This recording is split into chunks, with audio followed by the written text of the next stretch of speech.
මේ අපිට ආව Toyota Land Cruiser එකක්. මේක සර්විස් එකට ආවේ. මේකේ මුලින්ම අපි බ්‍රේක් චෙක් කරා. බ්‍රේක් චෙක් කරනකොට ලයිනර් ගෙවිලා තියෙන්නේ. ලයිනර් ගෙවිලා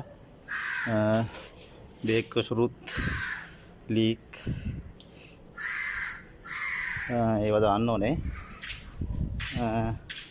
ඉස්සරහා නම් බ්‍රේක් අවුලක් නැහැ. ඉස්සරහා ඩ්‍රම් එකේ අවුලකුත් නැහැ.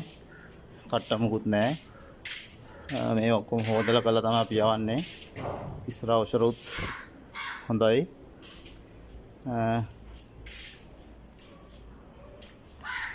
මේ පැත්තෙත් ඔයගලන්ට පේනවා ඇති එක්සල් සීල් එක ගිහිලා තියෙනවා. ඒකත් ගලවන්න ඕනේ. ඒක ගලවන්න ඕනේ. මේ පැත්තේ බොක්ස් එක ගලවලා ඒක තමයි එහෙම තමයි කරන්න ඕනේ.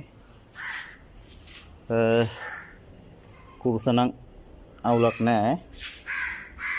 සර්විස් එකට ආවම මේ ටික ඔක්කොම චෙක් කරන්න ඕනේ. ඔයිල් ලීක්ද ඒ සේරම බලලා තමයි අපි යවන්නේ.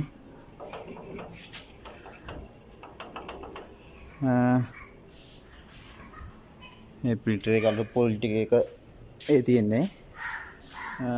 බෝඩි හොදලා තර එයා ෆිල්ටර් චෙක් කරලා තමයි ඉතින් මම මේකේ දැන් එයා ෆිල්ටර් අරම ඒවා බ්‍රේක් රිපෙයාර් වීඩියෝ එකක් දාන්න.